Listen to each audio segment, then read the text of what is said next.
সুপ্রিয় শিক্ষার্থীবৃন্দ, আসসালামু আলাইকুম। কেমন আছো তোমরা সবাই? আশা করছি ভালো আছো, স্বাস্থ্যবিধি মেনে সুস্থ আছো এবং যার যার অবস্থানে নিরাপদে আছো।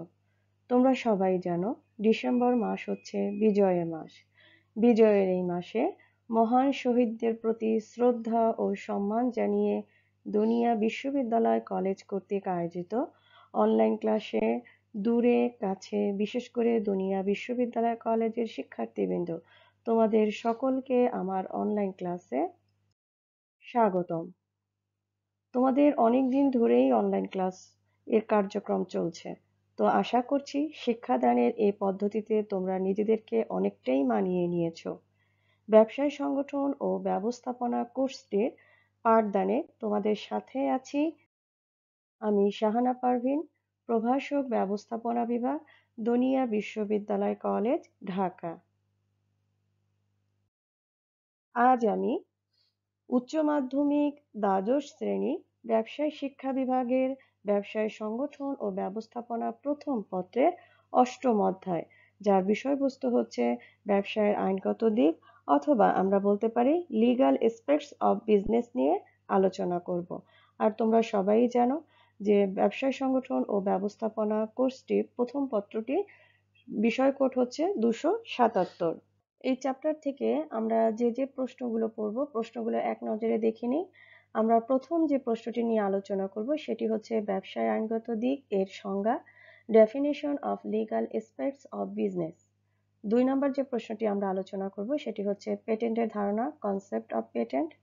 3 নম্বর হচ্ছে পেটেন্ট নিবন্ধন পদ্ধতি, patent registration procedure in Bangladesh.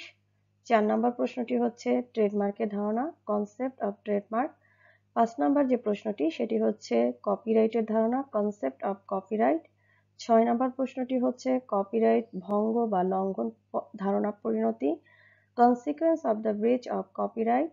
7 নম্বর যে প্রশ্নটি রয়েছে সেটি হচ্ছে বীমার ধারণা, কনসেপ্ট অফ ইন্স্যুরেন্স। 8 নম্বর যে প্রশ্নটি রয়েছে সেটি হচ্ছে প্রিমিয়াম কি, হোয়াট ইজ প্রিমিয়াম। 9 নম্বর প্রশ্নটি হচ্ছে ব্যবসায় আইন ও ব্যবসায়ের ধারণা, concept of environmental law and business.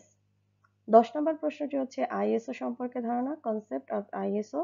এবং সর্বশেষ যে প্রশ্নটি 11 নম্বর, সেই প্রশ্নটি হচ্ছে বিএসটিআই এর ধারণা, কনসেপ্ট অফ বিএসটিআই।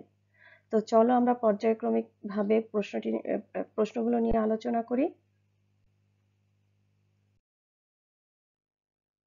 আমাদের প্রথম যে প্রশ্নটি ছিল ব্যবসা আইনগত দিক, লিগ্যাল এসপেক্টস অফ বিজনেস। এই প্রশ্নটিতে বিস্তারিতভাবে আলোচনায় যাওয়ার আগে আমরা প্রথমেই দেখে নিই যে এখানে দুটি শব্দ রয়েছে, বিজনেস এবং ল।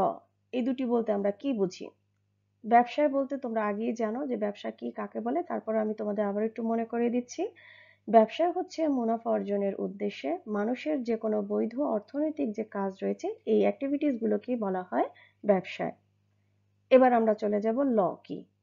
জনসাধারণের আচরণ নিয়ন্ত্রণের জন্য সামাজিক বা রাষ্ট্রীয় প্রতিষ্ঠানসমূহ নিয়মাবলীর যে ব্যবস্থা গঠন এবং কার্যকর করে তাকে আইন বলে।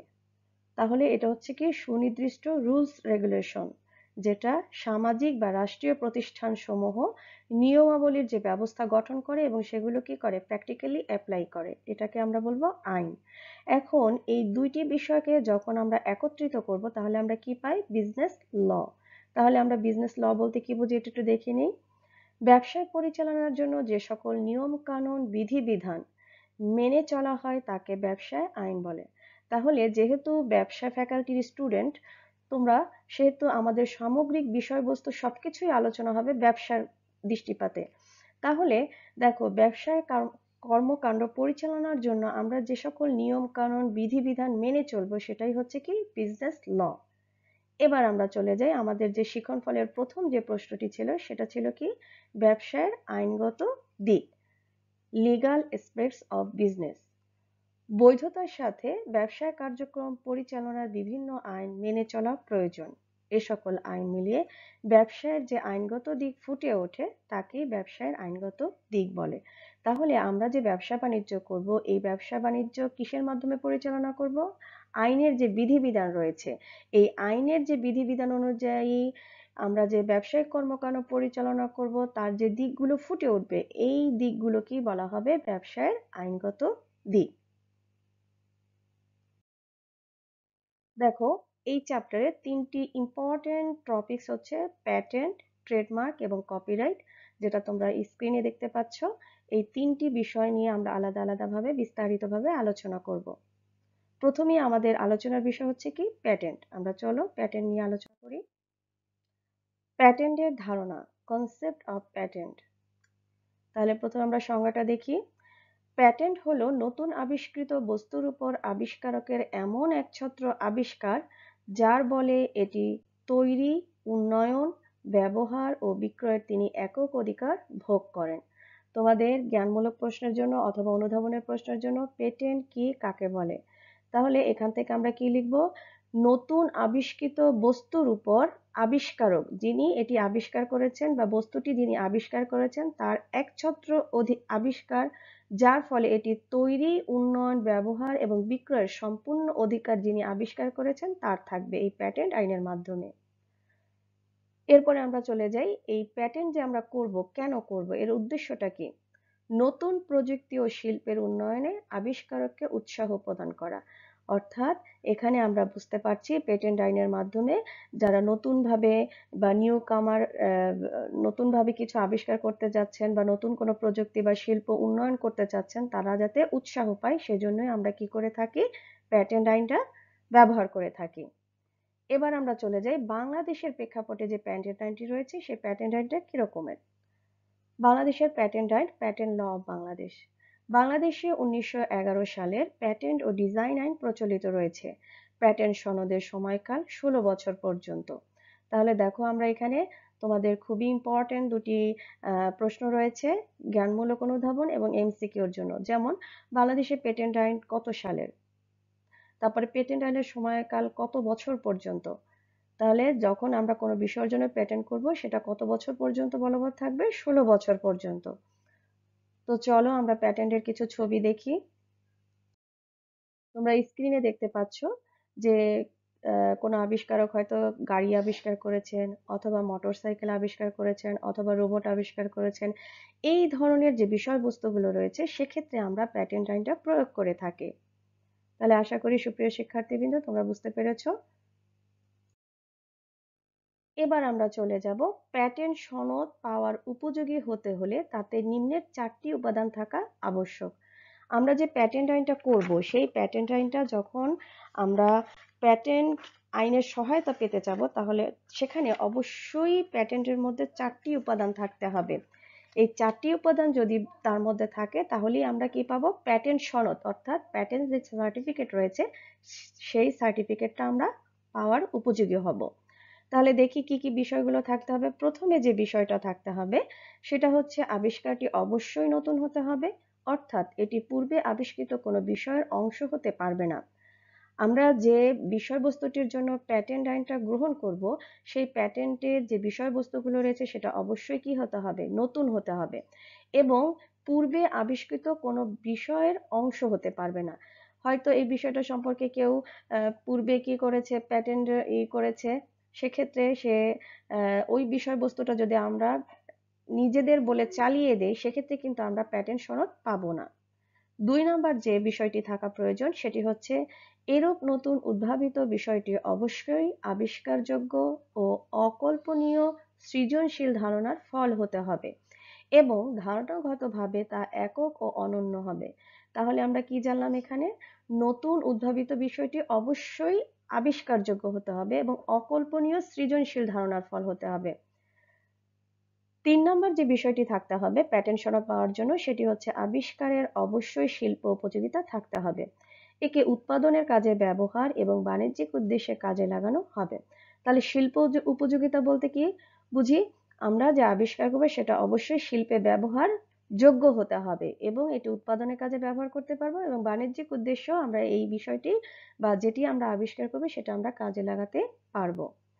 4 নাম্বার যে বিষয়টি থাকতে হবে সেটা হচ্ছে এটা দেশের প্রচলিত কোনো আইন দ্বারা নিষিদ্ধ বা এর ব্যবহার আইন দ্বারা নিষিদ্ধ এমন কোনো ধরনের আবিষ্কারের সাথে সম্পর্কযুক্ত হতে পারবে না।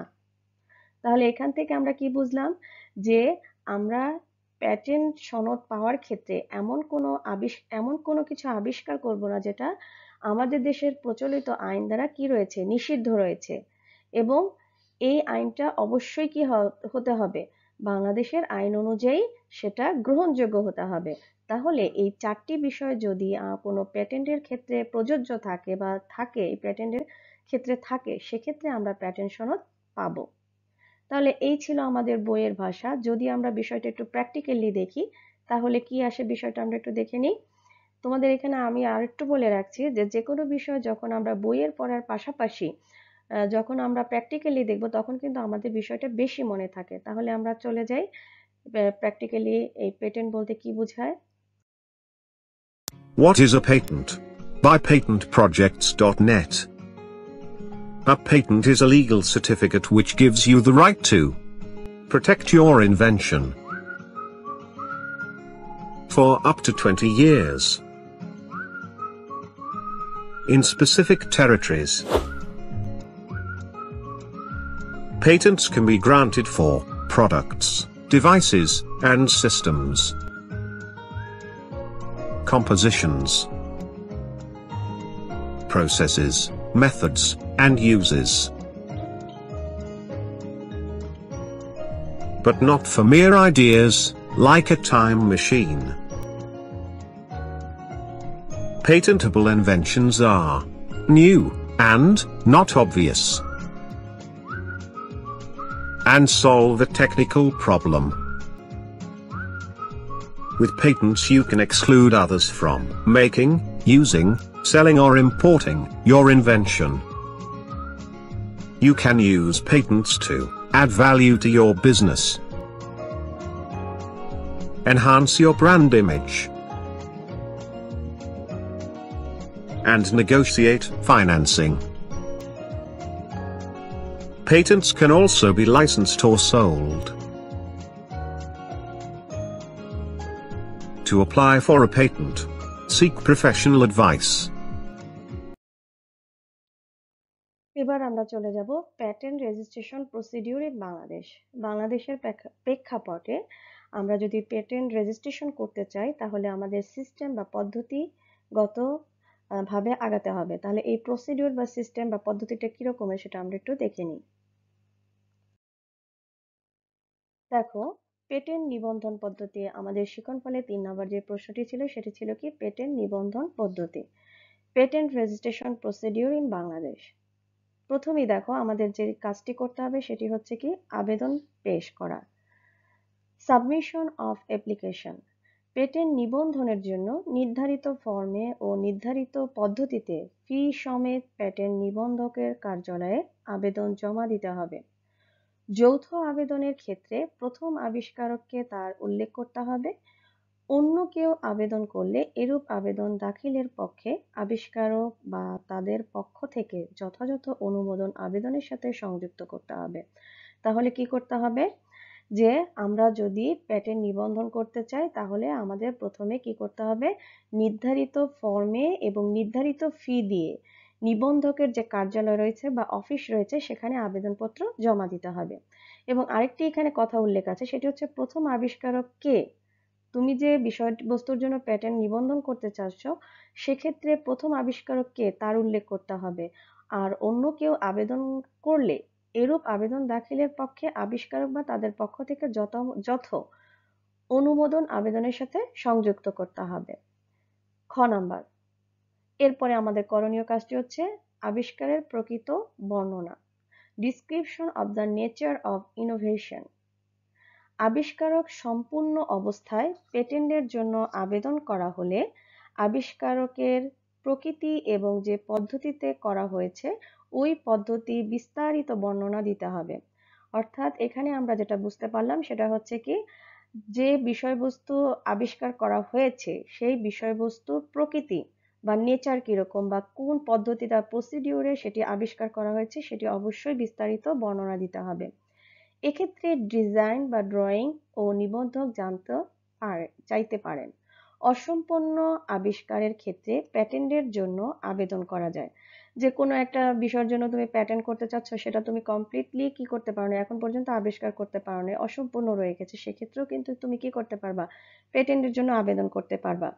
সেক্ষেত্রে আবিষ্কারের প্রকৃতি বর্ণনা দিতে হবে এবং আবেদনের তারিখ হতে 9 মাসের মধ্যে সম্পূর্ণ আবিষ্কার জমা দিতে হবে।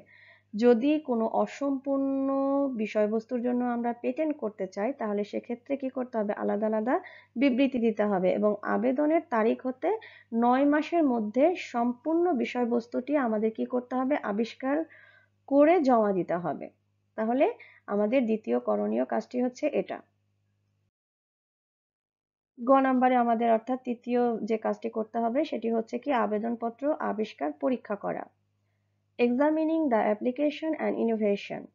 সম্পূর্ণ আবিষ্কারের ক্ষেত্রে আবেদনপত্র ও প্রাপ্ত আবিষ্কারের পদ্ধতি ও প্রকৃতি সম্পর্কিত বর্ণনা এবং প্রয়োজন হলে ডিজাইন ও ড্রয়িং মডেল ও নমুনা বিশদভাবে পরীক্ষা করার জন্য নিবন্ধক তা নিরীক্ষকের কাছে পাঠাবেন। আমরা যে বিষয়বস্তুটি আবিষ্কার করেছি সেটা যদি কোনো ডিজাইন হয়, কোনো ড্রয়িং মডেল হয় বা কোনো নমুনা হয়, সেক্ষেত্রে অবশ্যই সেটা সম্পূর্ণভাবে নিবন্ধক সেটা কি করবেন, নিবন্ধকের কাছে পাঠাবেন। নিরীক্ষক পুঙ্খানুপুঙ্খভাবে বিচার বিশ্লেষণ করে এক কথায় বিশদভাবে পরীক্ষা নিরীক্ষা করবেন এবং প্রয়োজনে নিরীক্ষক কোনো ভুল হলে সংশোধনী আনার জন্য সময় দিবেন এবং এই সংশোধিত বিষয় পুনঃনিরীক্ষা করবেন।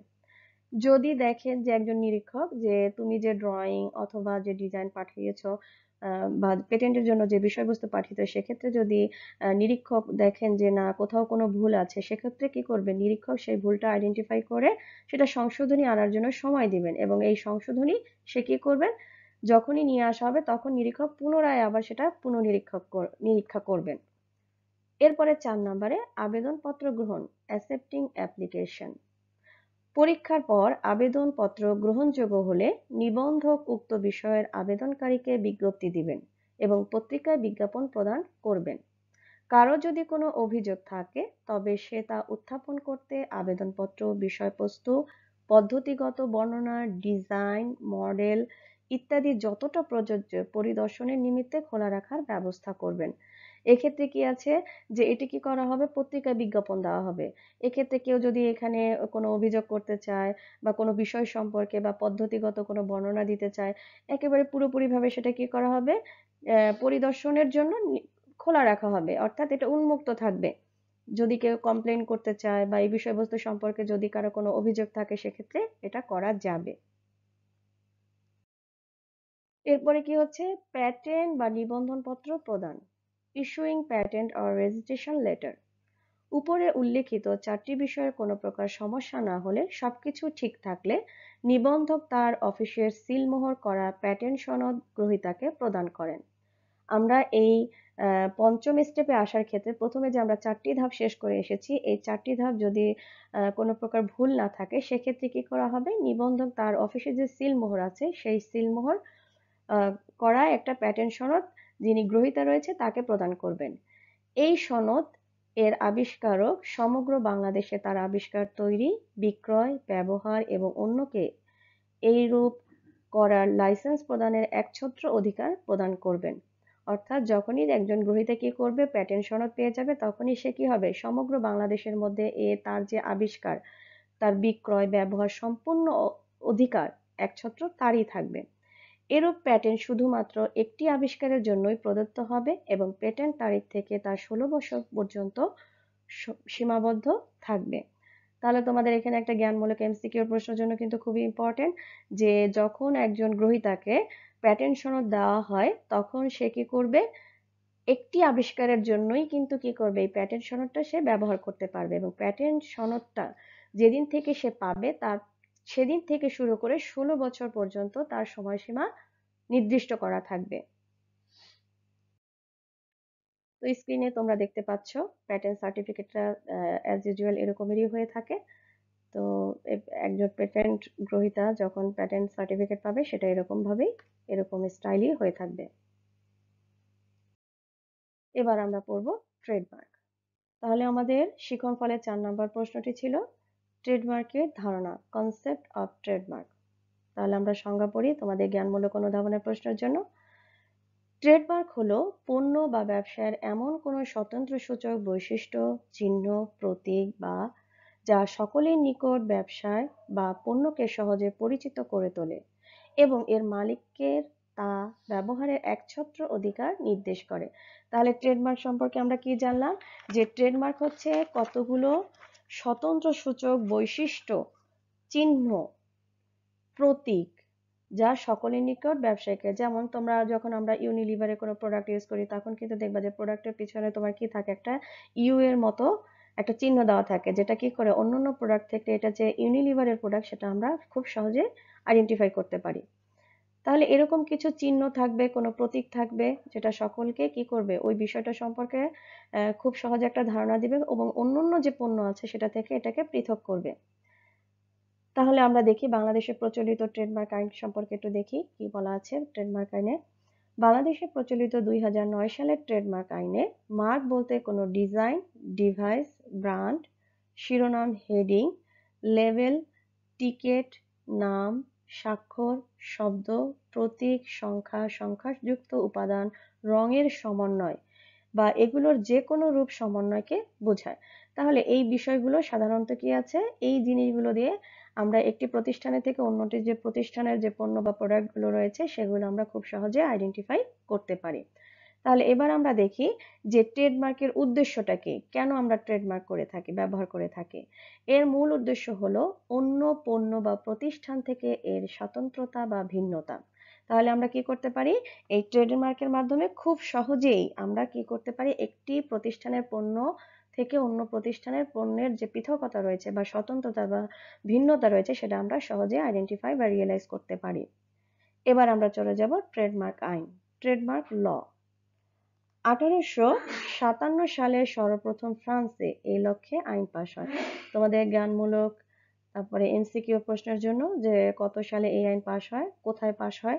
যুক্তরাজ্যে আইন পাশ হয় 1862 সালে এবং বাংলাদেশের ট্রেডমার্ক আইন 2009 সালে। জ্ঞানমূলক প্লাস এমসিকিউ তোমাদের এটা আসতে পারে যে বাংলাদেশের ট্রেডমার্ক আইন কত সালে, 2009 সালে। তাহলে দেখো ট্রেডমার্ক নিবন্ধনের সময়সীমা আইন অনুযায়ী সেটা 7 বছর পর্যন্ত হয়ে থাকে। তাহলে ট্রেডমার্ক নিবন্ধনের সময়সীমা কত বছর পর্যন্ত, 7 বছর জন্য। এমসিকিউ প্লাস জ্ঞানমূলক প্রশ্নের জন্য তোমাদের খুবই ইম্পর্টেন্ট। এরপর যথাযথ নিয়মে ফি জমা দিয়ে তা নবায়ন করা যায়। তার মানে কি, তুমি যখন প্রথমবার করেছো তারপরে তুমি যদি চাও তাহলে এটা টাইম এক্সটেনশন করতে পারো। সেক্ষেত্রে 7 বছর থেকে বাড়িয়ে তোমরা কত বছর পর্যন্ত করতে পারো, 10 বছর পর্যন্ত করতে পারো। এক্ষেত্রে নিবন্ধক একই সময়ে ফি জমা দিয়ে কি করতে পারেন, 10 বছর পর্যন্ত ট্রেডমার্ক নবায়ন করতে পারেন। তাহলে চলো আমরা কিছু পিকচার দেখি যেখানে ট্রেডমার্কের আমরা খুব সহজেই রিয়েলাইজ করতে পারবো। তোমরা এখানে দেখতে পাচ্ছ স্যামসাং কোম্পানির যদি আমরা কোনো ইলেকট্রনিক প্রোডাক্ট কিনি তাহলে সেটা এভাবে করে থাকে, সনি, এলজি, নোকিয়া ইত্যাদি ইত্যাদি। তারপরে তোমরা দেখতে পাচ্ছ কোকাকোলা। যে জিনিসগুলো, যে ট্রেডমার্কগুলো আমাদের কাছে খুবই পরিচিত, সেই ট্রেডমার্কগুলো আমরা কিন্তু খুব সহজে এখানে আমি পিকচারে তুলে ধরার চেষ্টা করেছি যাতে তোমরা খুব সহজে মনে রাখতে পারো। তো চলো আমরা তো বইয়ের ভাষায় দেখলাম, তারপরে কিছু ছবি দেখলাম, এবার আমরা প্র্যাকটিক্যালি বিষয়টা দেখি আসলে ট্রেডমার্কটা কি। Throughout history, humans have branded their possessions, their creations and their work with their own unique markings to show ownership. A trademark can be anything that identifies your brand: a name, logo, word, letter, number, shape of goods, packaging, and sometimes even a smell or sound. A trademark is registered in relation to specific goods or services and must be different enough to tell those of one owner apart from another. It is a vital part of your business and brand. A trademark can convey characteristics and messages about your business and reputation. It makes it easier for customers to find you, remember you, and trust you, and it also helps to stop others from impersonating you or feeding off your success. A trademark is a legal right that gives you exclusive use of your mark. To gain protection in the UK, a trademark must go through a registration process, including filing and examination, as well as a period for others to object. Company names and domain names do not provide the same legal protection as trademarks do. The first entity to file a particular trademark is awarded exclusive use of that device, provided it is successfully registered. So, it is best to register early. It should not be expensive. Once fully registered, you can use the R in a circle to designate it as a registered trademark and stop others from using it. A chartered trademark attorney will advise you and guide you through the whole process. এবার আমাদের যে পড়ার টপিকসটা সেটা হচ্ছে কি copyright. তোমরা স্ক্রিনে দেখতে পাচ্ছ যে বই কিছুই, সি ফর কপিরাইট, অর্থাৎ আমরা এখন কপিরাইট নিয়ে আলোচনা করব। তাহলে আমাদের শিক্ষণফলের 5 নম্বর প্রশ্নটি কি ছিল? কপিরাইটের ধারণা, কনসেপ্ট অফ কপিরাইট। প্রথমে আমরা সংজ্ঞা দেখি, তোমাদের জ্ঞানমূলক অনুধাবনের প্রশ্নের জন্য ইম্পর্টেন্ট। লেখক বা শিল্পী কর্তৃক তার সৃষ্টকর্মের উপর একটা নির্দিষ্ট সময়ের জন্য স্থায়ী আইনগত অধিকারকে কপিরাইট বলে। তাহলে এটা কিসের সাথে রিলেটেড? একজন লেখক বা শিল্পী কর্তৃক যে তার সৃষ্টকর্ম রয়েছে, এই সৃষ্টকর্মের উপর একটা নির্দিষ্ট সময় পর্যন্ত স্থায়ী আইনগতভাবে একজন শিল্পীর যে বা লেখকের যে অধিকার, সেটাকে আমরা বলবো কি কপিরাইট। তাহলে একজন লেখক বা শিল্পী কেন কপিরাইট করবে বা কেন কপিরাইট আইন তাদের জন্য প্রযোজ্য হবে? এর উদ্দেশ্য হলো নকল করা থেকে প্রকৃত লেখক, শিল্পী বা সৃষ্টকর্মের স্বত্বাধিকারীর স্বার্থ সুরক্ষা করা। যা না করা হলে এর স্বত্বাধিকারী বা মালিক ক্ষতিগ্রস্ত হয়। তাহলে আমরা এখানে কি দেখলাম? যে যিনি বই লিখেছেন বা যিনি একটি একজন শিল্পী কর্তৃক তার যে শিল্পকর্ম, সেটা যাতে অন্য কেউ কপি করতে না পারে বা হুবহু সেরকম লিখে তার নাম বলে চালিয়ে দিতে না পারে, সেজন্য কি করবেন? একজন লেখক বা শিল্পী বা সৃষ্টকর্মের স্বত্বাধিকারী এই আইনটি ব্যবহার করবেন। যদি এটি নকল করা হয় বা অন্য যদি এটাকে হুবহু কপি করে, তাহলে প্রকৃত যে মালিক রয়েছে সে কিন্তু ক্ষতিগ্রস্ত হয়। তাহলে প্রকৃত মালিককে এই ক্ষতিগ্রস্ততার হাত থেকে রক্ষা করার জন্যই কি করা হয়? কপিরাইট আইনটা ব্যবহার করা হয়। তাহলে দেখি বাংলাদেশে যে কপিরাইট আইন রয়েছে, সেই কপিরাইট আইনে কি বলা আছে। বাংলাদেশের কপিরাইট আইন 2005 সালের সংশোধনী সমেত ও কপিরাইট বিধিমালা 2006 অনুযায়ী এই সংক্রান্ত কার্যক্রম পরিচালিত ও নিয়ন্ত্রিত হয়। তাহলে দেখো কপিরাইট আইন কত সালের? বাংলাদেশে 2000 সালের, এবং বিধিমালা হচ্ছে কত? 2006 সালের। তোমাদের জ্ঞানমূলক প্লাস এমসিকিউর জন্য খুবই ইম্পর্টেন্ট, তোমরা আশা করি এটা খুবই মনোযোগ দিয়ে পড়বে। কপিরাইট আইনের প্রয়োগ সাধারণত বই, প্রবন্ধ, গল্প, কবিতা, নাটক, চলচ্চিত্র, নৃত্য, সঙ্গীত, কৌশল, অডিও রেকর্ডিং, সাউন্ড রেকর্ডিং, শিল্প সংক্রান্ত নকশা, চিত্রলেখ বিষয়ক নকশা, ফটোগ্রাফস, স্থাপত্য, শিল্পকর্ম, সফটওয়্যার ইত্যাদি বুদ্ধিভিত্তিক সম্পদ সুরক্ষার ক্ষেত্রে ব্যবহার করা হয়। সুপ্রিয় শিক্ষার্থীবৃন্দ, তোমরা এই বিষয়গুলো একটু ভালো করে পড়বা, কারণ তোমাদের ম্যাক্সিমাম সময় দেখা যায় যে পেটেন্ট এবং কপিরাইটের মধ্যে কিন্তু একটু দ্বন্দ্ব বা একটু কনফিউশন থেকে যায়। সুতরাং তোমরা এটা দেখবা যে কপিরাইটটা আমরা কি কি ক্ষেত্রে ব্যবহার করে থাকি। বই, প্রবন্ধ, গল্প, কবিতা, নাটক, চলচ্চিত্র, নৃত্য, সঙ্গীত, কৌশল, অডিও রেকর্ডিং, সাউন্ড রেকর্ডিং, শিল্প সংক্রান্ত নকশা, চিত্রলেখ বিষয়ক নকশা, ফটোগ্রাফস, স্থাপত্য, শিল্পকর্ম, সফটওয়্যার, এই যে বিষয়বস্তুগুলো রয়েছে সেখানে কিন্তু আমরা কপিরাইট ব্যবহার করি। তাহলে আশা করব তোমরা যদি পেটেন্ট এবং কপিরাইট এই বিষয়গুলো একটু ভালোভাবে খেয়াল দিয়ে পড়ো, তাহলে তোমাদের যে কনফিউশন বা যে তোমাদের একটা হেজিটেশন ভাব, এটা পরীক্ষার হলে আসবে না। তাহলে এই তো আমরা পড়লাম বইয়ের ভাষায়, এবার আমরা এই বিষয়টা একটু প্র্যাকটিক্যালি দেখি। You should know, what is copyright? Copyright and fair use, what does it really mean? Copyright is a law that protects the creator's original work. That means when someone creates anything original, like a song, movie, book, video game, or a painting, no one else has the right to use it without the permission of the creator. So if you have ever downloaded such things, like music, without paying for it, copied a rental movie or a friend's video game, you have broken the law. A law gives the creator of their work exclusive rights to reproduce, change, distribute, perform, or display it. No one else has these rights. When you copy something that doesn't belong to you, it's just like stealing something from your local store, and you wouldn't want to do that. Teachers and students can use copyrighted content for education and research, as long as they cite the name of the author whenever they use his or her work. However, It's best to find out exactly how much of the content you can use for educational purposes, as per the copyright law of your country. Let's say, if you want to download music without paying for it, who does it hurt anyway? The answer to that is it hurts a whole lot of people. People earn a living by the sale of their creations. If you use it for free, they lose money. In the case of music, for instance, not only does the singer lose money, but everyone else who helped to compose that song also loses. People could lose their jobs if the record sales of a song go down, as a business can no longer afford to pay them. Now you know basics and importance of copyright law.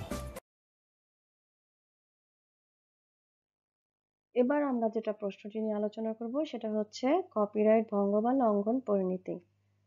Consequence of the breach of copyright. Stop plagiarism. আমাদের copyright কি করব? ভঙ্গ বা এটা থামাও। তাহলে copyright লঙ্ঘন বা ভঙ্গের পরিণতি বা প্রতিকার সম্পর্কে আইনের দুই ধরনের বিধান প্রদত্ত রয়েছে। সাপোজ ধরো তোমাদের এরকম কোনো প্রশ্ন আসলো যে যদি কোনো শিল্পী কর্তৃক কপিরাইট আইন ব্যবহার করেনি, ফলে তার কি ধরনের প্রতিকার হতে পারে বা কি ধরনের ব্যবস্থা নেওয়া যেতে পারে, সেক্ষেত্রে আমাদের এই প্রশ্নটি প্রয়োজন হবে। যেমন অনুধাবনের প্রশ্ন চলে আসতে পারে, অথবা তোমাদের হায়ার অর্ডারের যে প্রশ্নটা আছে সেখানে চলে আসতে পারে। তাহলে আমরা দেখি বাংলাদেশের প্রেক্ষাপটে এটা দুই ধরনের বিধান রয়েছে যদি কেউ কপিরাইট আইন ভঙ্গ করে। প্রথমে দেখো দেওয়ানি প্রতিকার, সিভিল রেমিডিস। এক্ষেত্রে বিবাদী যদি প্রমাণ করতে সমর্থ হন যে শর্ত লঙ্ঘনের তারিখে সংশ্লিষ্ট কর্মে কপিরাইট বিদ্যমান ছিল মর্মে তিনি অবগত ছিলেন না, বা কপিরাইট বিদ্যমান ছিল না মর্মে বিশ্বাস করার যুক্তিসঙ্গত কারণ ছিল, সেক্ষেত্রে আদালত নমনীয় কোনো প্রতিকার দিতে পারেন। তাহলে দেওয়ানি প্রতিকারের ক্ষেত্রে আমরা কি জানলাম?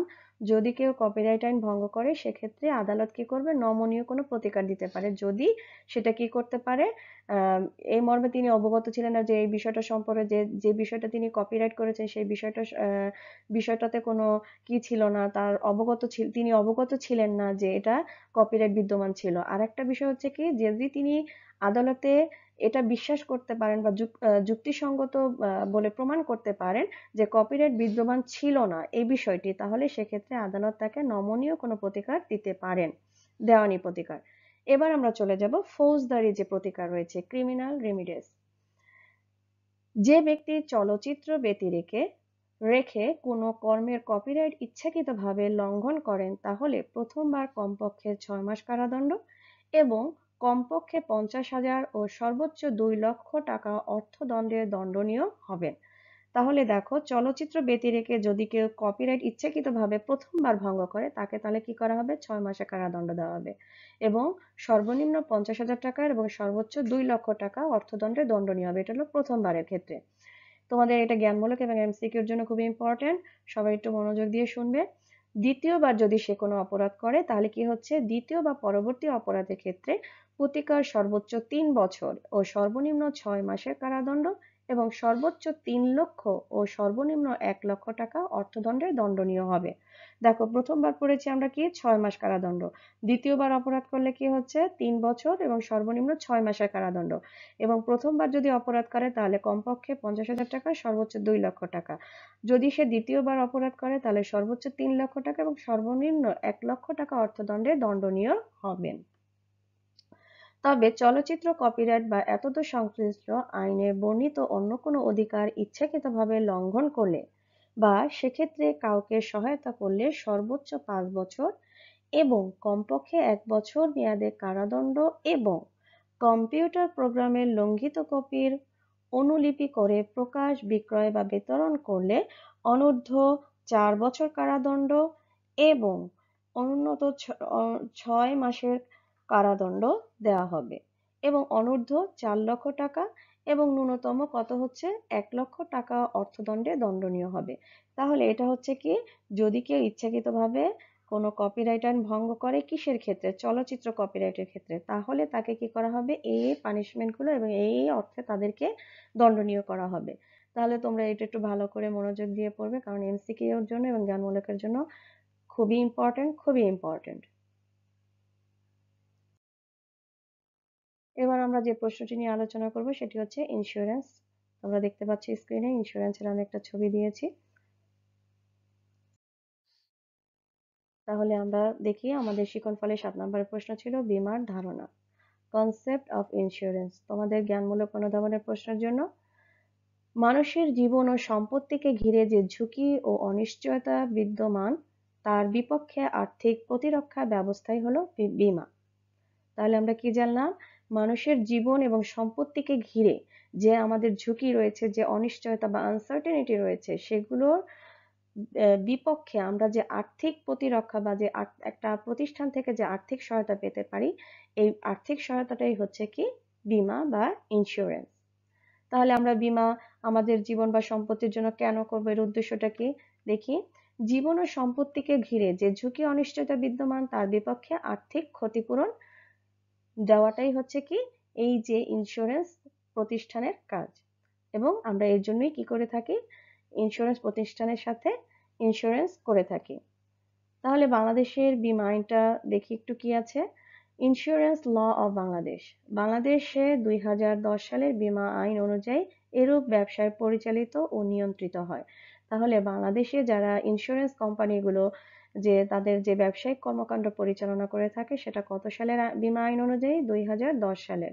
তোমাদের জ্ঞানমূলক এবং এমসিকিউর জন্য কিন্তু খুবই ইম্পর্টেন্ট। তাহলে এই তো আমরা শিখলাম বইয়ের ভাষায়। এবার যদি আমরা প্র্যাকটিক্যালি দেখি তাহলে বিষয়টি কি হয় আমরা একটু দেখে নিই।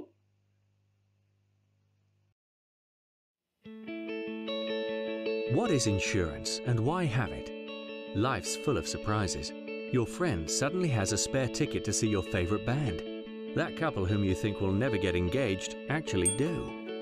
And John finally buys a round of drinks. But what if life's little surprises aren't so great? Like breaking your favorite phone, or something far more serious. The purpose of insurance is to protect people from uncertainty of the future, when things don't go to plan, or when we need support for our life projects. And finally, to give us peace of mind for whatever's around the corner. Here's an example. Paul and Dave are neighbours. Paul decided to buy insurance to cover his home and its contents, but Dave bought the latest games console instead. A few months later, a freak rainstorm hit, and both Paul's and Dave's houses were flooded. Everything downstairs was ruined, including Dave's games console. While Dave worried about how he was going to repair his house and replace his possessions, Paul simply called his insurance company and submitted a claim. They assessed the damage, calculated the value of the claim, and arranged payment to Paul. He could then afford to redecorate his house and replace his ruined possessions.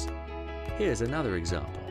Tom's goal was to one day own his dream car, but his salary meant this dream would never be a reality. Tom didn't want to take risks on the stock market, so instead he purchased a life insurance policy with survival benefits. The policy was set up over a specific number of years and was guaranteed to pay out an agreed amount at the end of the policy term, as long as he was still alive. Tom simply paid the same premium each month, and at the end of the policy term, it paid out. Tom was soon driving around in his dream car. We hope you enjoyed this video. এবার আমরা দেখব ইন্স্যুরেন্সের classification. দেখো আমরা যে ইন্স্যুরেন্সটা একটু আগে পড়লাম, ইন্স্যুরেন্সকে আমরা দুই ভাগে ভাগ করতে পারি। একটা হচ্ছে জীবন বীমা লাইফ ইন্স্যুরেন্স, আর একটা হচ্ছে কি সম্পত্তি বীমা প্রপার্টি ইন্স্যুরেন্স। তাহলে আমরা আলাদা আলাদা ভাবে এগুলো একটু সংজ্ঞা জেনে নেই। জীবন বীমা কি, কাকে বলে? তোমাদের জ্ঞানমূলক অনুধাবনের প্রশ্নের জন্য মানুষের জীবনজনিত ও জীবন সম্পর্কিত ঝুঁকি যে বীমা ব্যবস্থায় বীমা করা হয় তাকে জীবন বীমা বলে। তাহলে মানুষের জীবনজনিত বা জীবন সম্পর্কিত যে ঝুঁকি থাকে এই বিষয়টির জন্য আমরা যে বীমা গ্রহণ করব বা যে বীমা করব সেটাকে আমরা বলবো কি জীবন বীমা। এটি নিশ্চয়তার চুক্তি। এছাড়া হাসপাতাল বীমা, বৃত্তি বীমা, পেশাগত রোগ বীমা, ঝুঁকিগত দুর্ঘটনা বীমা এই বীমার অন্তর্ভুক্ত, অর্থাৎ জীবন বীমার আওতাধীনে এই বীমাগুলো আমরা করতে পারি। এরপর হচ্ছে কি সম্পত্তি বীমা কি, কাকে বলে? জ্ঞানমূলক অনুধাবনের প্রশ্নের জন্য সম্পত্তির ঝুঁকি যে বীমা ব্যবস্থায় করা হয় তাকে সম্পত্তি বীমা বলে। অর্থাৎ আমাদের সম্পত্তি রয়েছে বা বিভিন্ন রকমের ভ্যালুয়েবল অ্যাসেটস রয়েছে, সেই ভ্যালুয়েবল অ্যাসেটস গুলো জন্য আমরা যে বীমা কোম্পানির সাথে বীমা চুক্তিতে আবদ্ধ হই সেটাকে বলা হবে সম্পত্তি বীমা। এই বিষয়ে সাধারণত নৌপথে চলাচলের জাহাজ, জাহাজে বাহিত পণ্য, মাসুলের জন্য নৌ বীমা, গুদামের মালামাল, কারখানা ইত্যাদির অগ্নিজনিত ক্ষতির জন্য অগ্নি বীমা, যানবাহন বীমা ইত্যাদি হচ্ছে এই বীমার আওতাধীন। তাহলে আমরা কি করে থাকি, শিপে যখন আমরা এক দেশ থেকে পণ্য অন্য দেশে নিয়ে যাই তখন আমাদের জাহাজে কোটি কোটি টাকার কি থাকে, পণ্য থাকে, সেই পণ্যের জন্য আমরা আলাদাভাবে এই বীমার আওতাধীনে বীমা করতে পারি। তারপরে নৌপথে চলাচলের যে জাহাজ রয়েছে সেটারও অনেক মূল্য থাকে, সেটার জন্য আমরা কি করতে পারি, এই ধরনের বীমা করতে পারি। এছাড়া মাসুলের জন্য বা গুদামের ঘরে যখন আমরা মালামাল রাখি সেখানে যে কোনো সময় অগ্নি দুর্ঘটনা ঘটতে পারে, সেক্ষেত্রে আমরা এই ধরনের বীমাগুলো করতে পারি। এই ছিল আমাদের জীবন বীমা এবং সম্পত্তি বীমা। আমাদের শিক্ষণফলে 8 নম্বর যে প্রশ্নটি ছিল সেটি ছিল কি, প্রিমিয়াম। তাহলে আমরা প্রিমিয়াম সম্পর্কে জানবো। প্রিমিয়াম সম্পর্কে বলতে গেলে তোমাদের এই প্রশ্নটা জ্ঞানমূলক এবং অনুধাবনের প্রশ্নে ম্যাক্সিমাম সময়ই দিয়ে দেয় যে প্রিমিয়াম কি, কাকে বলে। তাহলে আমরা দেখি, বীমা চুক্তিতে বীমাকৃত জীবন ও সম্পত্তির ঝুঁকি নিজের কাঁধে নেওয়ার বিপক্ষে বীমা কোম্পানি বীমা গ্রহীতা থেকে যে অর্থ লাভ করে তাকে প্রিমিয়াম বলে। তাহলে আমরা কি বুঝলাম এটা থেকে, বীমা চুক্তিতে বীমাকৃত জীবন এবং সম্পত্তির ঝুঁকি নিজের কাঁধে নেওয়ার বিপক্ষে বীমা কোম্পানি যে বীমা গ্রহীতাকে যে অর্থ দেয়, যে তোমার হয়তো কিছু সম্পদ রয়েছে বা তুমি তোমার জীবনের জন্য কি করতে চাচ্ছ, বীমা করতে চাচ্ছ, তাহলে এই সম্পত্তি এবং জীবনের জন্য বীমা প্রতিষ্ঠান বীমা গ্রহীতাকে যে অর্থটা দিবে সেই অর্থটাকে আমরা কি বলবো, প্রিমিয়াম বলবো।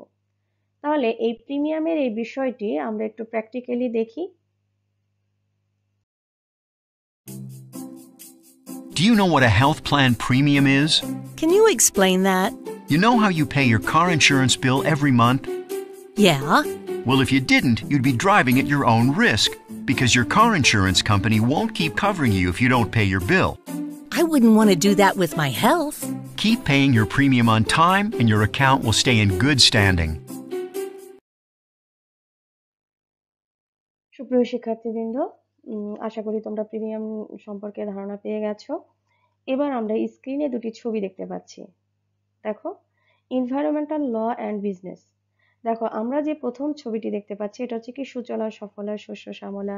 আমরা যদি বাংলাদেশের কথাই বলি, এখানে কি হচ্ছে, একটা শুভ্র প্রকৃতির একটা বিষয় এখানে ফুটে উঠেছে।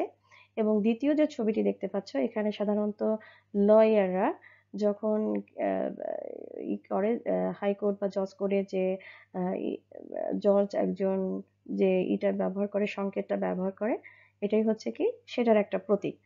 তো আমরা এখন যে বিষয়টা নিয়ে পড়বো সেটা হচ্ছে কি, এনভায়রনমেন্টাল ল অ্যান্ড বিজনেস। আমরা কি করব, পরিবেশ ব্যবসা করব, পরিবেশের কিছু ল রয়েছে বা আইন রয়েছে সেটা মেনে নিয়ে। তাহলে এই বিষয়টা সম্পর্কে আমরা একটু বিস্তারিত আলোচনা করি। তাহলে আমাদের শিক্ষণফলের 9 নম্বর প্রশ্নটা ছিল পরিবেশ আইন ও ব্যবসায়, concept of environmental law and business.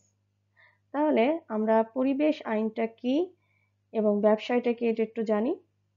Environmental ল বলতে আমরা কি বুঝি, জ্ঞানমূলক তোমাদের অনুধাবনের প্রশ্নের জন্য, পরিবেশের সাথে প্রাণী জগৎ ও তার পারিপার্শ্বিকতার যে ওতপ্রোত সম্পর্ক বিরাজমান তা যেন ক্ষতিগ্রস্ত না হয় সেটি নিশ্চিত করার জন্য প্রণীত আইনসমূহকে পরিবেশ আইন বলে।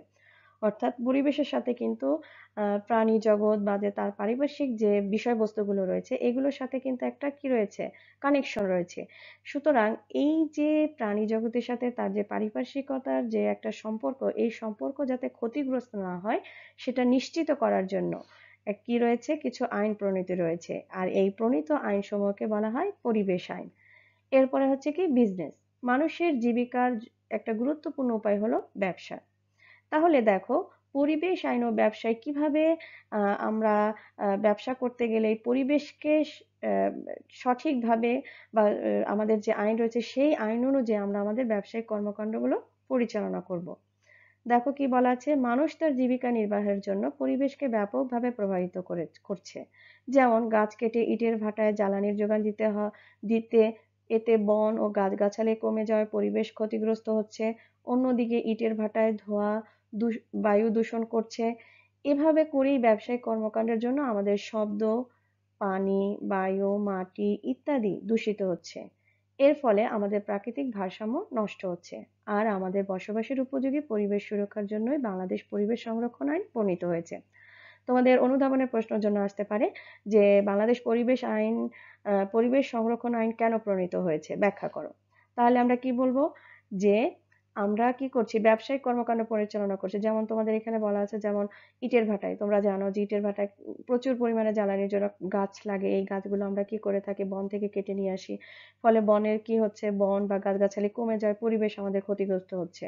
তারপরে আবার কি হচ্ছে, এতে বায়ু দূষণ হচ্ছে, ধোঁয়া যে বের হচ্ছে ইটের ভাটা থেকে সেটাতে বায়ু দূষিত করছে। এছাড়া আমাদের আরো অনেক ব্যবসায়িক কর্মকাণ্ড রয়েছে, যে ব্যবসায়িক কর্মকাণ্ডের ফলে আমাদের প্রাকৃতিক পরিবেশের যে উপাদান, যেমন কি রয়েছে, শব্দ, পানি, বায়ু, মাটি ইত্যাদি কিন্তু দূষিত হচ্ছে।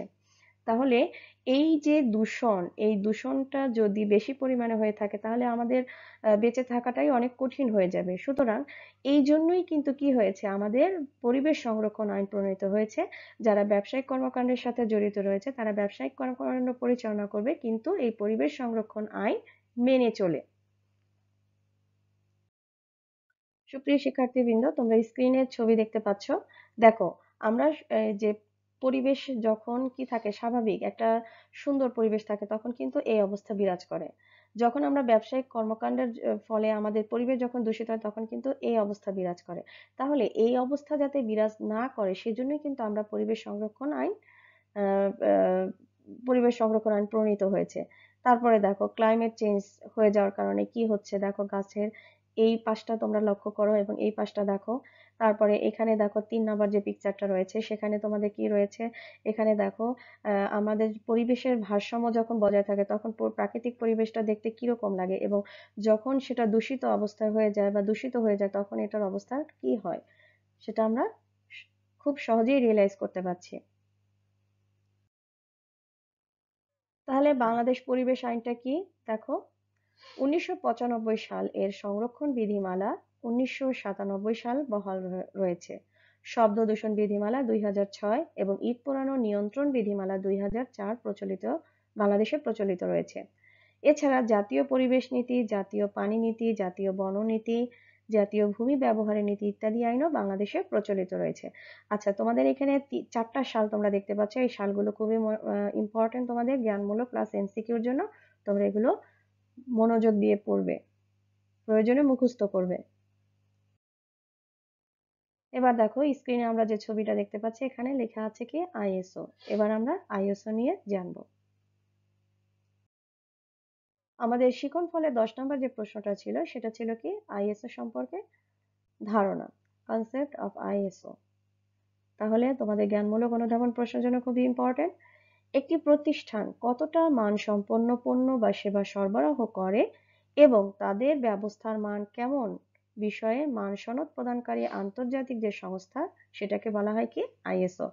তাহলে দেখো, প্রতিষ্ঠান থেকে আমরা যে পণ্য বা সেবা সরবরাহ করে থাকি সেটা কতটুকু কোয়ালিফাইড বা সেটা কতটুকু আমাদের ব্যবহার উপযোগী এবং এদের মানটা কেমন সেই বিষয়ে সনদ প্রদানকারী যে আন্তর্জাতিক ওয়ার্ল্ড ওয়াইড যে সংস্থা বা অর্গানাইজেশন রয়েছে সেটাকে আমরা বলবো কি আইএসও। তাহলে আইএসও হচ্ছে এর সংক্ষিপ্ত রূপ, এটার পূর্ণরূপ হচ্ছে কি ইন্টারন্যাশনাল স্ট্যান্ডার্ড অর্গানাইজেশন। কিন্তু এটা পরবর্তীতে কি হয়েছে, এটা চেঞ্জ হয়েছে এবং এটার পরিবর্তিত যে নামটা সেটা হচ্ছে কি ইন্টারন্যাশনাল অর্গানাইজেশন ফর স্ট্যান্ডার্ডাইজেশন। তাহলে তোমরা এটা মনে রাখবে, তোমাদের এমসিকিউ জ্ঞানমূলক প্রশ্নে অনেক সময় দিয়ে দেয়।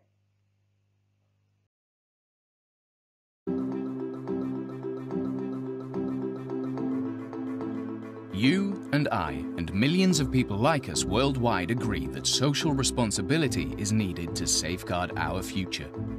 A sustainable world depends on what we do about human rights, the environment, and ethical behavior. But to produce results, ideas need to be implemented.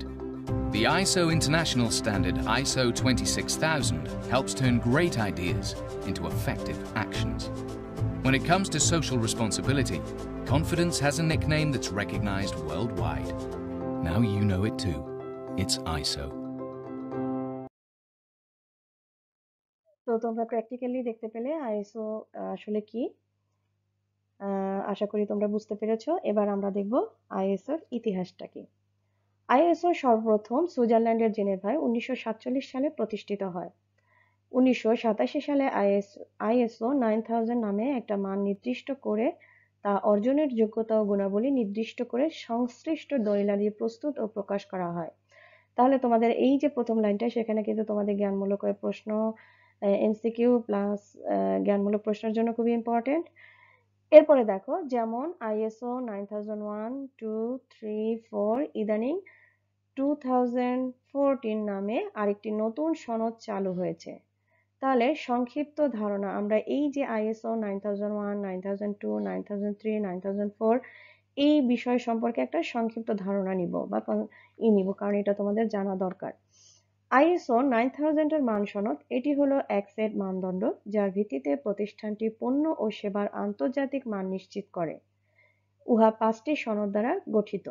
তাহলে আমরা দেখি, এই যে আইএসও 9000 আছে, এখানে 5টি সনদ রয়েছে এবং 5টি সনদ এক একটি আলাদা বিষয় প্রকাশ করে থাকে। তাহলে আমরা দেখি আইএসও কি হচ্ছে 9000 মান সম্পর্কিত একটি সামগ্রিক দলিল। আইএসও 9001 দিয়ে প্রকাশ করে এমন একটি মানদণ্ড যা মান সংক্রান্ত 20টি দিকের উপর দৃষ্টিপাত করে। 9002 দ্বারা কি করা হয়, মানদণ্ড মূলত আইএসও 9001 এর মতোই এটা হয়ে থাকে। তাহলে সুপ্রিয় শিক্ষার্থীবৃন্দ, 9000, 9001, 9002 এভাবে পর্যায়ক্রমিকভাবে প্রতিটি সনদ দ্বারা কি প্রকাশ করে, এটা তোমাদের জ্ঞানমূলক প্রশ্নের জন্য খুবই ইম্পর্টেন্ট। এবার আইএসও 9003 দ্বারা কি প্রকাশ করে, পরিধির দিক দিয়ে খুবই সীমিত এবং এটি শুধু উৎপাদন প্রক্রিয়ার উপর মনোযোগ দেয়, অর্থাৎ এটি উৎপাদন যে বিষয়বস্তু রয়েছে সেই বিষয়বস্তুকে ইন্ডিকেটস করে। আইএসও 9004 অন্যান্য মানদণ্ড ব্যাখ্যা করার ক্ষেত্রে দিক নির্দেশনা দিয়ে থাকে এবং একটি পণ্যের যে অন্যান্য যে মানদণ্ড রয়েছে বা কোয়ালিটি রয়েছে সেটা ব্যাখ্যা বা এক্সপ্লেইন করার ক্ষেত্রে এটি ডিরেকশন দিয়ে থাকে। এবার আমরা চলে যাব আইএসও 14000। একটি পরিবেশ বিষয়ক ব্যবস্থাপনা সিস্টেম ও সনদপত্রের মানদণ্ড 4টি প্রধান দিক চিহ্নিত করে থাকে। তাহলে কি কি, পরিবেশগত ব্যবস্থাপনা সিস্টেম, এনভায়রনমেন্টাল ম্যানেজমেন্ট সিস্টেম, পরিবেশগত কার্য সম্পাদন মূল্যায়ন, এনভায়রনমেন্টাল পারফরমেন্স ইভ্যালুয়েশন, পরিবেশগত মোড়ক, এনভায়রনমেন্টাল লেভেলিং, এবং সর্বশেষ যেটি ইন্ডিকেটস করে সেটি হচ্ছে কি জীবন চক্র নির্ধারণ করা, লাইফ সাইকেল অ্যাসেসমেন্ট। এবার আমরা গ নম্বরে চলে যাই। আইএসও 16000 এটি একটি অভ্যন্তরীণ বায়ুমান ও সংশ্লিষ্ট ব্যবস্থাপনা সিস্টেম, অর্থাৎ এখানে বায়ুমান সংক্রান্ত যে বিষয়বস্তু রয়েছে আইএসও দ্বারা সেটি প্রকাশ করে থাকে 16000 দ্বারা। ঘ নম্বরে রয়েছে আইএসও 23000, এটি তথ্য প্রযুক্তি ও মাল্টিমিডিয়া সংশ্লিষ্ট মান নির্দেশিকা, অর্থাৎ আমাদের প্রযুক্তির সাথে রিলেটেড যে বিষয়বস্তুগুলো রয়েছে এবং মাল্টিমিডিয়া সংশ্লিষ্ট যে বিষয়বস্তুগুলো রয়েছে সেগুলোর ক্ষেত্রে মান নির্দেশিকা হিসেবে এটি কাজ করে থাকে। এবং সর্বশেষে যেটি রয়েছে আইএসও 50000, এটি জ্বালানি ব্যবস্থাপনা সংশ্লিষ্ট মান নির্দেশিকা নির্ধারণ করে থাকে। তাহলে তোমরা এগুলো পড়বে জ্ঞানমূলক প্রশ্নের জন্য।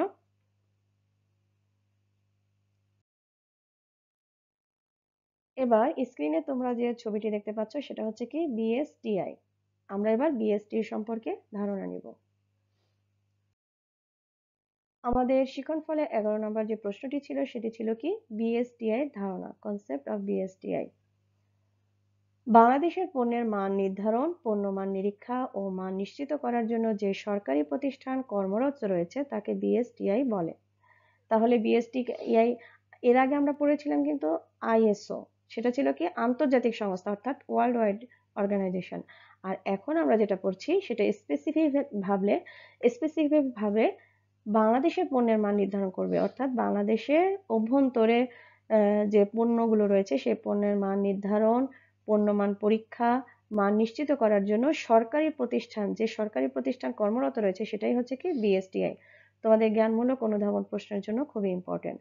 এর যাত্রা শুরু হয় 1985 সালে। এই প্রতিষ্ঠানই শিল্প মন্ত্রণালয়ের অধীনস্থ একটি প্রতিষ্ঠান। তাহলে সুপ্রিয় শিক্ষার্থীবৃন্দ, তোমাদের এই প্রশ্নটা, এই যে লাইনটি আমি পড়লাম, এই লাইনটি তোমাদের জ্ঞানমূলক এমসিকিউ প্রশ্নের জন্য খুবই ইম্পর্টেন্ট। এরপরে এই যে বিএসটিআই, এটা তো আমরা পড়লাম সংক্ষিপ্ত রূপ, এর পূর্ণ রূপটা হচ্ছে Bangladesh standards and testing institution. তোমাদের জ্ঞানমূলক এমসিকিউ প্রশ্নের জন্য খুবই ইম্পর্টেন্ট। এবার আমরা চলে যাব এই যে সরকারি পর্যায়ে যে প্রতিষ্ঠানটি কাজ করে যাচ্ছে পণ্য মান নিরীক্ষা, পণ্য মান নির্ধারণ করা ইত্যাদি বিষয়গুলো নিয়ে, এর কার্যাবলীগুলো কি কি, তোমাদের অনুধাবনের প্রশ্নের জন্য যে বিএসটিআই কার্যাবলীগুলো আলোচনা করো বা ব্যাখ্যা করো। দেখো, প্রথম যে কাজ সেটি হচ্ছে কি পণ্য ও সেবার বিষয়ে আঞ্চলিক ও আন্তর্জাতিক বিষয়টি বিবেচনা করে বাংলাদেশি পণ্য নির্ধারণ ও তার উন্নয়ন করা। তাহলে এখানে আমরা বুঝলাম কি যে পণ্য ও সেবার বিষয়ে আঞ্চলিক ও আন্তর্জাতিক বিষয়টি বিবেচনা করবে এই বিএসটিআই প্রতিষ্ঠানটি। এরপরে দ্বিতীয় যে কাজটি সেটি হচ্ছে কি দৈর্ঘ্য, ওজন, ভর, আয়তন ও শক্তির পরিমাপ বিষয়ে বাংলাদেশি মান প্রতিষ্ঠা সরকারের পরামর্শ দান ও সহযোগিতা করা। অর্থাৎ যে পণ্যটি বা সেবাটি আমরা দিচ্ছি, পণ্যের ক্ষেত্রে দৈর্ঘ্য, ওজন, ভর, আয়তন, শক্তির পরিমাপ ইত্যাদি বিষয়গুলো যাতে কোয়ালিফাইড হয় বা সেটি যাতে যথাযথ থাকে সেজন্য কিন্তু এই বিএসটিআই সংস্থাটি কাজ করে যাচ্ছে সরকারিভাবে। এরপর হচ্ছে কি পণ্য ও কাঁচামালের স্থানীয় ব্যবহার, রপ্তানি ও আমদানির জন্য প্রয়োজনীয় ক্ষেত্রে মান বিষয়ে সনদ প্রদান করা। যে পণ্য বা কাঁচামাল যেটা যদি আমদানি এক্সপোর্ট ইম্পোর্টের সাথে রিলেটেড হয় সেক্ষেত্রে তার যে কোয়ালিটি সেটা কিন্তু আমাদের খুবই ইম্পর্টেন্ট একটা বিষয়, সেক্ষেত্রে কিন্তু সনদ প্রদান করে থাকে বা সার্টিফিকেট প্রদান করে থাকে এই বিএসটিআই। বাংলাদেশের ও বাইরের দেশের কোনো প্রতিষ্ঠান বা বিদেশি সংস্থা কর্তৃক নির্দিষ্ট মানকে স্বীকৃতি দান, গ্রহণ ও অনুমোদন করা। তাহলে এর আরেকটি কাজ হচ্ছে কি যে বাংলাদেশ বা বাইরের দেশের কোনো প্রতিষ্ঠান বা বিদেশি সংস্থা যে রয়েছে সেক্ষেত্রে তার যে মান, কোনো পণ্যের যে কোনো মান স্বীকৃতি দান করা, সেক্ষেত্রে অনুমোদন দেওয়া ইত্যাদি বিষয় কাজগুলো করে থাকে কে বিএসটিআই। এবং সর্বশেষ যে কার্যাবলীটি সেটি হচ্ছে কি নিবন্ধিত চিহ্নিত মান মঞ্জুর, প্রত্যাখ্যান, স্থগিত বা বাদ দেওয়া ইত্যাদি। তাহলে এটা চিহ্নিতকরণ করা বা মঞ্জুর করা বা নিবন্ধিত করা বা সেটা যদি গ্রহণযোগ্য না হয় সেটা প্রত্যাখ্যান করা বা স্থগিত করা, এই বিষয়টি করে থাকে কে বিএসটিআই।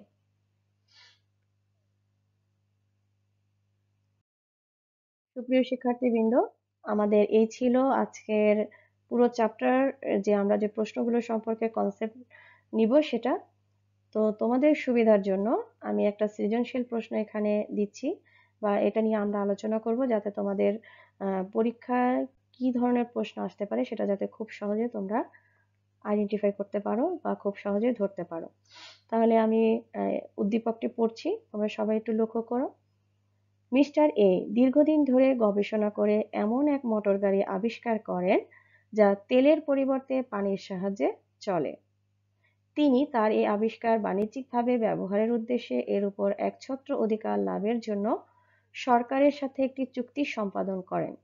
উক্ত চুক্তির ফলে তার আবিষ্কৃত মোটর গাড়ি অন্য কেউ উৎপাদন ও বাজারজাতকরণ করতে পারবে না বিধায় তিনি ব্যাপক সফলতা লাভের আশা করছেন। তাহলে এই ছিল আমাদের উদ্দীপক। তাহলে দেখি উদ্দীপক রিলেটেড যে প্রশ্নগুলো ছিল সেগুলো কি কি। প্রথম যে প্রশ্নটি হচ্ছে বীমা কি, যেটার জন্য তোমাদের 1 বরাদ্দ থাকে। তাহলে এটা আমি সরাসরি তোমাদের এখানে আলোচনা করেছি, আশা করছি তোমরা পূর্বের আলোচনা থেকে তোমরা এটার অ্যান্সার করতে পারবে। দ্বিতীয় যে আমাদের প্রশ্নটি রয়েছে সেটি হচ্ছে আইএসও বলতে কি বোঝায়, এটাও আশা করছি তোমরা পূর্বে যে আমরা যে শিক্ষণফল থেকে যে প্রশ্নগুলো আলোচনা করেছি সেখান থেকে সরাসরি অ্যান্সার করতে পারবে, যেটার জন্য তোমাদের পরীক্ষায় 2 বরাদ্দ থাকে। 3 নম্বর প্রশ্ন, যেটা তোমাদের পরীক্ষার হলে কনফিউশন হয় বা তোমরা দ্বিধাদ্বন্দ্বের মধ্যে পড়ো বা এই প্রশ্ন নিয়েই তোমাদের সাধারণত বেশি প্রবলেম ফেস করো। তাহলে দেখি আমরা গ নম্বর প্রশ্নে কি আছে। মিস্টার এ সরকারের সাথে কোন ধরনের চুক্তি করেছেন, ব্যাখ্যা করো। তাহলে এটার অ্যান্সার কি হবে, পেটেন্ট চুক্তি করেছেন। কারণ আমরা যখন পেটেন্টের সংজ্ঞা পড়েছিলাম তখন আমরা পড়েছিলাম কি যে এমন কোনো বিষয়বস্তু হবে যেটা কি আগে কেউ আবিষ্কার করেনি, সেটি একেবারে নতুন হতে হবে, নতুন আবিষ্কার হতে হবে। তাহলে এই যে দেখো মোটর গাড়ি আবিষ্কার করেছেন, এর কি হয়েছে, এই মোটর গাড়িটা কিসের সাথে রিলেটেড, পেটেন্টের সাথে রিলেটেড। এবং এক্ষেত্রে যিনি আবিষ্কার করেছেন তিনি কি করবে, পেটেন্ট আইনটা ব্যবহার করে এই মোটর গাড়ির আবিষ্কারের উপরে তিনি একছত্র অধিকার ভোগ করতে পারবেন। তাহলে আমরা এটার অ্যান্সারে কি লিখবো, তিনি সরকারের সাথে কোন ধরনের চুক্তি করেছিলেন, পেটেন্ট চুক্তি করেছিলেন। তাহলে তোমরা জানো যে এই প্রশ্নটি তোমাদের 3টি প্যারায় লিখতে হবে। তাহলে আমরা এখান থেকে শুরু করব যে কোন ধরনের চুক্তি করেছেন প্রশ্নের আলোকে, তখন আমরা লিখব যে পেটেন্ট চুক্তি করেছেন। তারপরে দ্বিতীয় প্যারায় লিখবো আমরা পেটেন্ট কি, তারপরে তুমি উদ্দীপকের আলোকে কিভাবে আইডেন্টিফাই করতে পারলে যে এটা হচ্ছে পেটেন্ট চুক্তি, তাহলে আমরা এটা 3টি প্যারায় লিখবো। আর তোমাদের পরীক্ষার হলে এই প্রশ্নটির জন্য 3 নম্বর বরাদ্দ থাকে। সর্বশেষ যে আমাদের প্রশ্নটি রয়েছে সেটা হচ্ছে মিস্টার এ উক্ত চুক্তির সম্পাদনের যৌক্তিকতা ব্যাখ্যা করো। তাহলে আমরা কি লিখবো, পেটেন্ট যে চুক্তিটা রয়েছে সেই চুক্তির যে গুরুত্ব, যে আমরা যদি পেটেন্ট চুক্তি করি তাহলে আমাদের কি হবে, যে আমরা একছত্র তার অধিকার ভোগ করতে পারবো, অন্য কেউ আমাদের এই আবিষ্কারকের উপরে কি করতে পারবে না, সেটা নকল করতে পারবে না, এবং এক্ষেত্রে যিনি আবিষ্কার করেছেন তারই একমাত্র কি থাকবে, এই পেটেন্টের উপরে তারই একমাত্র অধিকার থাকবে। এই পেটেন্টের যে গুরুত্ব রয়েছে, যে পেটেন্ট করলে আমরা কি কি উপকারিতা পেয়ে থাকি বা কি কি সুবিধাগুলো পেয়ে থাকি, সেই বিষয় নিয়ে আলোচনা করব। আর তোমাদের এই প্রশ্নের জন্য বরাদ্দ থাকে 4 নম্বর। তো সুপ্রিয় শিক্ষার্থীবৃন্দ, এই টপিকসগুলোই ছিল তোমাদের সাথে আজ আমার ক্লাস আয়োজনে। আশা করি তোমরা মোটামুটি সব টপিকসগুলোই বুঝতে পেরেছো। কোনো টপিকস বুঝতে প্রবলেম হলে তোমরা বারবার রেকর্ডেড যে ক্লাসটা রয়েছে সেটা দেখবে, আশা করি তাহলেই বুঝতে পারবে। তারপরে যদি কোনো প্রবলেম ফেস করো তাহলে অবশ্যই আমাকে কমেন্টস করবে, চেষ্টা করব তোমাদের সলিউশন দেওয়ার জন্য। আরেকটি কথা, সেটা হলো তোমরা অবশ্যই যে কোনো ক্লাস দেখার সময় সেই ক্লাস রিলেটেড বই, খাতা, কলম এগুলো সামনে রাখবে, যাতে তোমরা কি করতে পারো, খুব সহজেই সেই সাবজেক্টের পড়াগুলো ধরতে পারে। শুধু যে আমার সাবজেক্টের জন্য তা না, সব সাবজেক্টের জন্যই তোমাদের জন্য এই একটা উপদেশ থাকবে। আরেকটি কথা না বললেই না, সেটা হচ্ছে এখন শীত পড়েছে।